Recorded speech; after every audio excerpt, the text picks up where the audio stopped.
çekir bizi izler. Deniz üstte izi kaldı, dalgalar heyranlık saldı.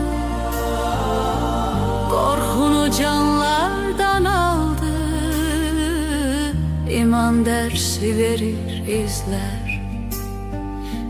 Attım attım İsa geldi, ruhumuza şefa geldi. O izlerin arkasınca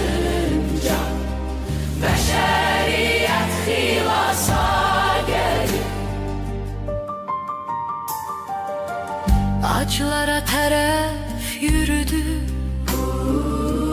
merhamet yeri bürüdü.